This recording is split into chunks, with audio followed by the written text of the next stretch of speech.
Yourself is all that is yours in this crazy world.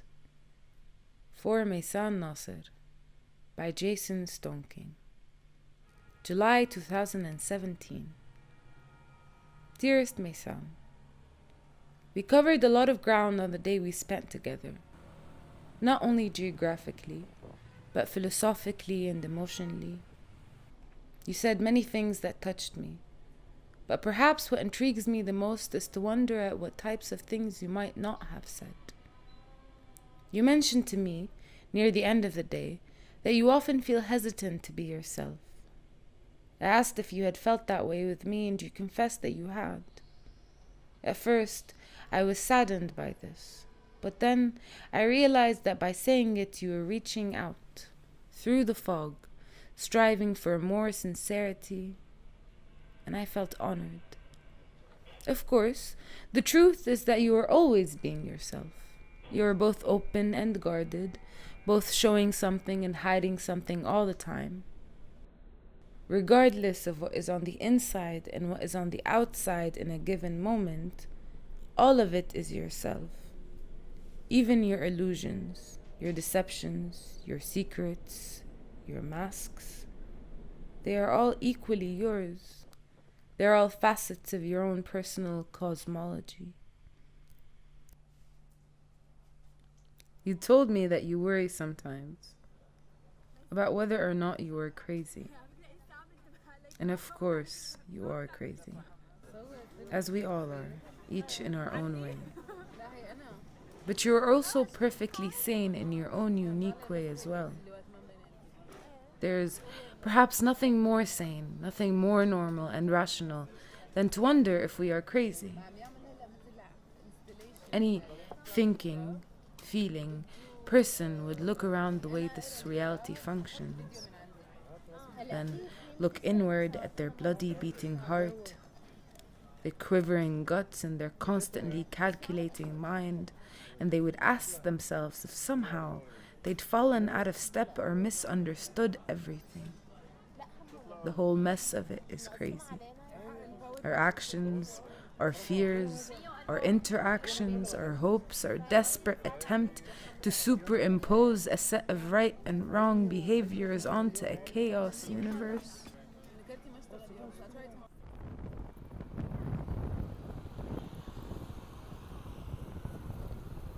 What in the world isn't crazy? Who in the world? How could crazy even begin to define itself against this backdrop? I don't think we truly fear deep down that we are crazy, because each of us knows in our most private heart that we cannot be. We know ourselves to count somehow among the eyes of the universe, perceiving itself in more colors than we have names for. We know that we somehow are whatever is meant to be. What we fear is what it might mean when others think we are crazy.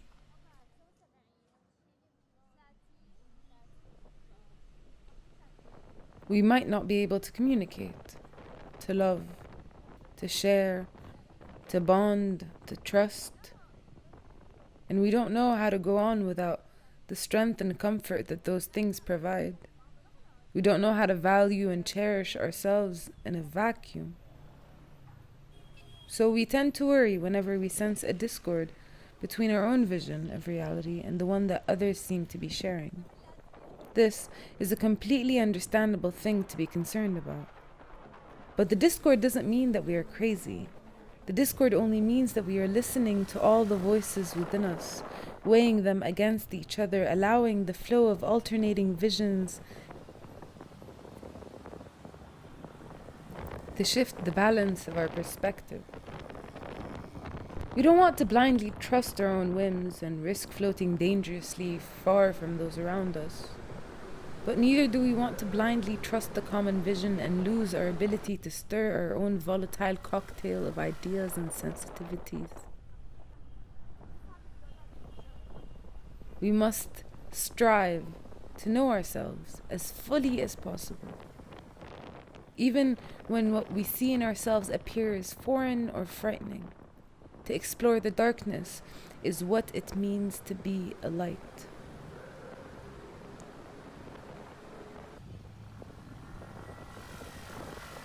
Everyone is both an angel and a monster, housing their own yin and yang. Our reasons for sometimes loving ourselves and our reasons for sometimes hating ourselves are equally true. The problem is that when we are consumed by one self-image, we are ignorant of the other. To know the worst of ourselves when things are going well is humility. To know the best of ourselves when things are going terribly is survival. We might never know how crazy we are compared to others, but we can try to know the landscape of ourselves. Trusting that the best and worst are equally valid components of our identity. Does it matter that we are crazy?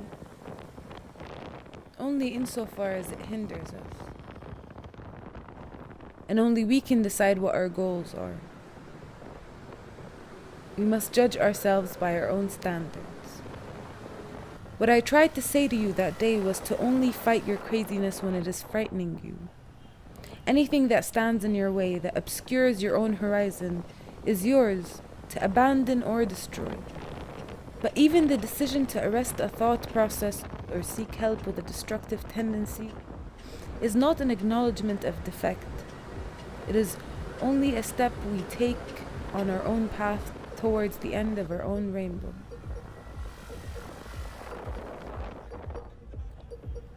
It is a decision we make in exchange for something we want. We are always still free to celebrate the full richness of ourselves, even if we do some of it secretly. We don't ever have to believe that anything has ever been wrong with us. Nothing needs fixing except what we ourselves decide is broken. And we can spend our lives making and unmaking that decision.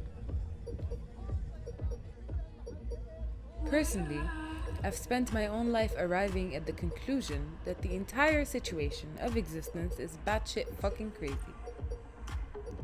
The moments when I have felt most unhinged, most destabilized, have been the ones in which I have glimpsed a clear, unobstructed view of the weirdly futile and mathematically almost impossible human predicament. Careening through space on this anonymous rock, obsessed with destroying a context from within, all of us pointing fingers at each other in blame for our own internal bottomless pits of loneliness, teetering on a tightrope between the inner and outer vastness, babbling partial truths into an echo chamber. We are a boatload of mad messengers who can't remember where we departed from and can't agree on what we're supposed to say when we arrive.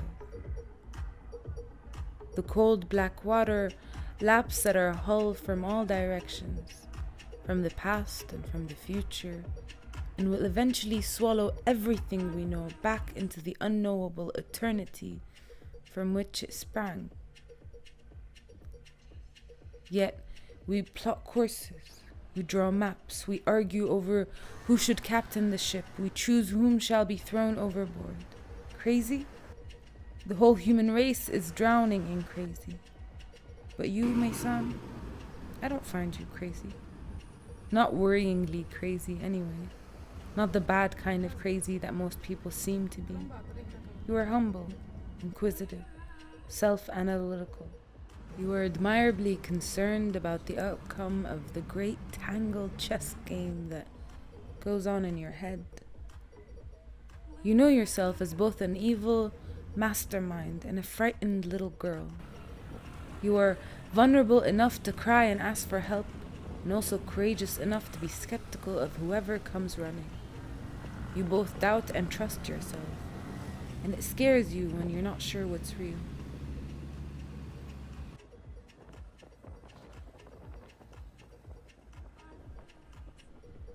To me, those are all signs of psychic health. Even if you do get paranoid, always imagining the darkness creeping into every day, even if you too often dislike yourself, even if you want to trust so badly that it makes your trust too valuable to ever fully give, even if you somehow struggle to tell the difference between all the voices that convince you, from inside and out, of seemingly conflicting truths, even if you wind up leaning on the services of doctors and drugs and teachers and lovers and books and cigarettes to get yourself through the maze of bullshit formalities in a world that stupidly doesn't know how to see and hear you yet. Even if you decide that you are crazy, because that in itself carries the promise of a structured coping mechanism. I'm not sure any of that would ever convince me that you are the vehicle of a fundamental malfunction.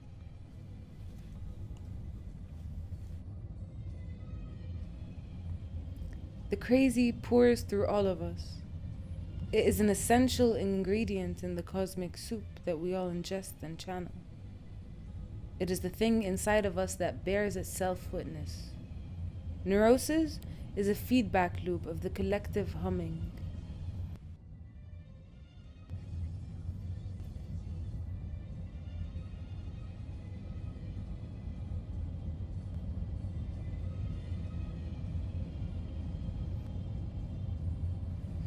Our doubts about our own sanity are triggered and reverberated by the ones weaving their way between the minds around us.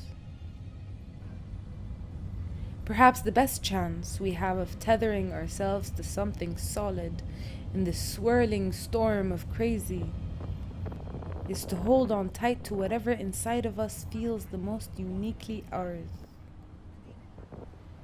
I'm not sure how much it matters what that uniqueness is made up of. It might just be nothing more than the tint of the lens through which our crazy passes, the way we bend and refract it while it's moving through us, the shape and flavor we give it.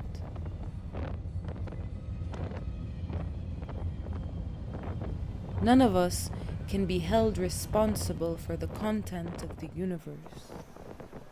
We are merely its vectors.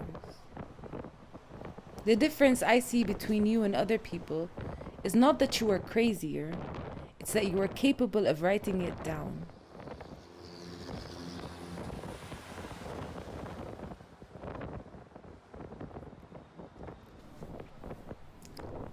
I'm reminded of a poem in which you complained that you couldn't take credit for your skin, your lips, your accent, and therefore didn't recognize them as measures of your worth. You would rather have been celebrated for your words. And I'm guessing that by the same logic, you cannot take credit for your madness either, but only for the selective way that you share and describe it. That's what counts. That's who you are. That's where you erect your sense of self. And that's why it's so important to be yourself. Because putting the truth of your reality into your own words is what gives you the ability to control it. By pushing both the light and dark into the world through your own lens, you become the artist of the image that is projected. We see whatever you show us, and we see the madness you fear only in the light that you choose to cast on it. As long as you are defining and inventing yourself, there is no need to worry that the collective mind will shut you into a mislabeled box. As a writer, you seem to intuit this. You empower yourself by steering the events of your life across the page. Even when your narrator is flawed and riddled with self-doubt, she wields it as a brand of glory.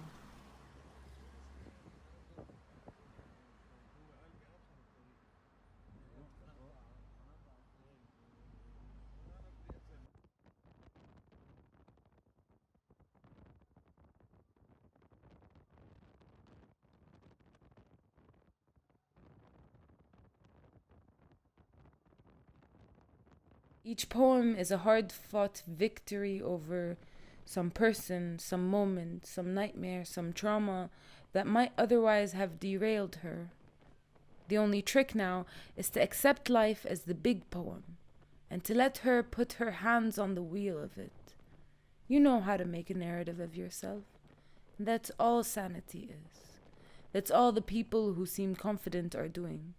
That's how people build the bridges over which they exchange goods like love and trust.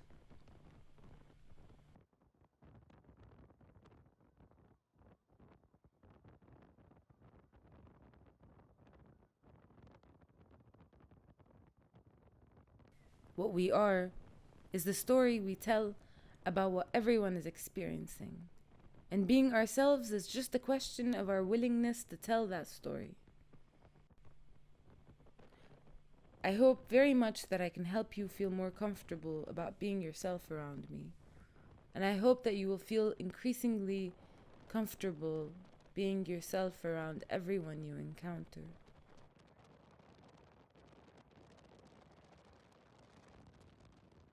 We have so little time in this ridiculous life. We have so little time in this ridiculous life. We have so little time in this ridiculous life. So few pages, microphones, afternoons, in the company of friends. So few opportunities to broadcast our unique frequency of waves back into the chaos where they might contribute to the harmony of the tide. My advice is to be yourself every chance you get. Be crazy. Be dark, be tender, be scared, be inconsistent. Be everything you can think of. And especially all the things nobody else seems to be thinking of. Be an ear, an eye, a heart, and a voice. You are a poet after all. The navigation of your soul is your job. And you're not any crazier than you need to be to do that job well. Thank you for spending the day with me and for endeavoring to open your heart. I have every faith that your efforts to share yourself with the world will continue to be met with encouragement and gratitude. I am thankful for your friendship, your poetry, and the light that you shine into the collective darkness. With love, Jason.